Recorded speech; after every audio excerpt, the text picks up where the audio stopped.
we'll see England and Sri Lanka facing each other there. But coming to you, Mohit, we have seen that Sri Lanka, this is going to be a big day for them. They played the Commonwealth Game qualifiers, and now they'll face England, who's in form, who's been dominant in the series against South Africa. So, how special this is going to be for a team like Sri Lanka? Yeah, it's going to be incredibly special. Chamari Attappattu was the flag bearer at the opening ceremony, which is a huge honor and very deservedly so because she's as good an athlete as any in Sri Lanka across sports. So it's great to see somebody like her finally getting the recognition that she deserves because she has been one of the best batters in the world, but because she plays for Sri Lanka, she's not talked about as much as the others. And we've seen it that she's not one of those people who score runs against the lower ranked teams and like inflate their averages. She scores runs against the best teams, be it India, Australia, New Zealand, England. So this is a player who always like reserves her best for the best teams and for the biggest stages. We saw what she can do in England in the 2017 World Cup when she had that one of the all-time great knocks against Australia. So if she does anything like that on her day, she's unstoppable. We saw it in the third T20I against India. Like Harmanpreet Kaur is a very good captain. She tried all her bowlers. They tried all kinds of things, but absolutely nothing worked. So when Chamari Attappattu gets going, any other team has to watch out. But there are also other positives to the Sri Lanka team. We always talk a lot about Chamari Attappattu, but now the senior players in the Sri Lanka team have started to come into their own and have started performing a lot more consistently than they have in their 10 or 15-year careers before, be it Inoka Ranavira or Oshadi Ranasinghe.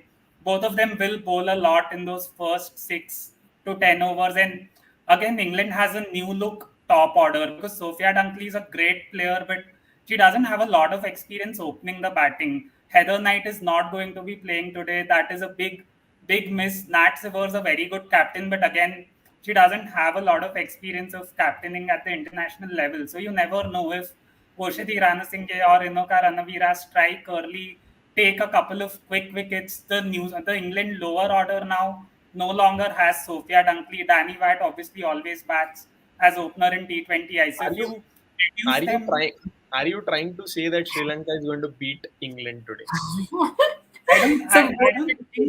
I don't think that's going to happen. But if you are Sri Lanka, you have to believe that you can beat England, and this probably is the best way to do it. Yeah. Otherwise, for me, like England are probably the strongest team in the competition apart from India, because just because of that batting order and the approach that they have now, that's just unlike anything that we've seen in the past from England or from any other team in the T20I format internationally. It just looks like the thing which Owen Morgan did after the 2015 World Cup to making them champions in 2019 is the approach that the England women's team is taking up immediately after this World Cup, because it was not that Tammy Beaumont was not in form. She was just asked that you're not good enough for our T20 setup the way we want it to look. You push Dunkley at the top, you get Capsey, you get Bryony Smith, and you just make a new look England team, but at the same time retain your core players of Wyatt, Sever, Knight. You still have Brunt there, and you any which way Strupsolo was out, Parent was injured, so you get in Davis, you get in Wong. So I think so that's what so that England team is adding a lot of spice to that entire competition is what I feel. And it's seeming like they are probably one of the most dominant England side that we've seen so far, Yash?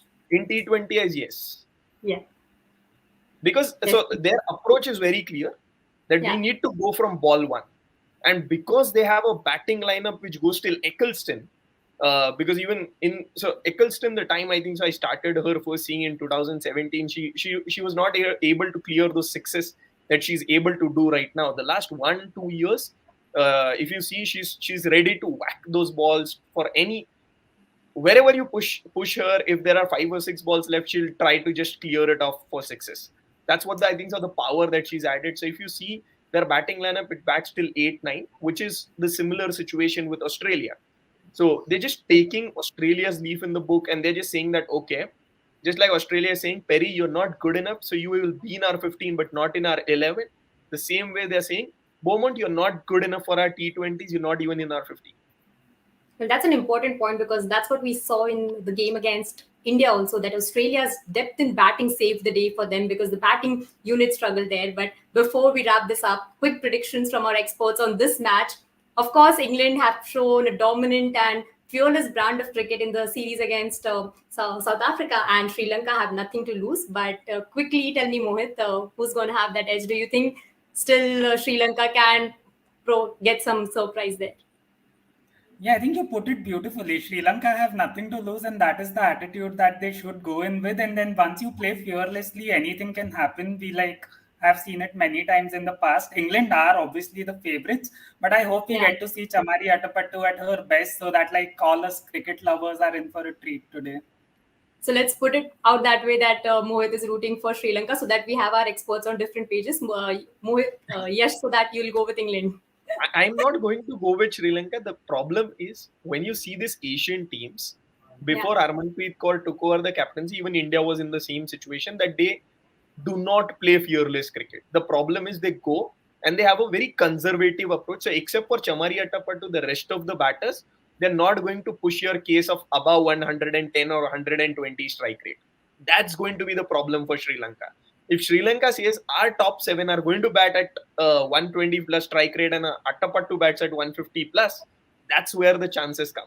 The problem is they won't do that, and that's where you lose the game. Let's see if they can do it today. Let's see if there are any chances for them to do that today. But of course, we'll join you with all the updates of today's game and the next day as well when we join you tomorrow for the outside view. So you stay tuned until then to Women's Cricket Zone for all the updates on women's cricket.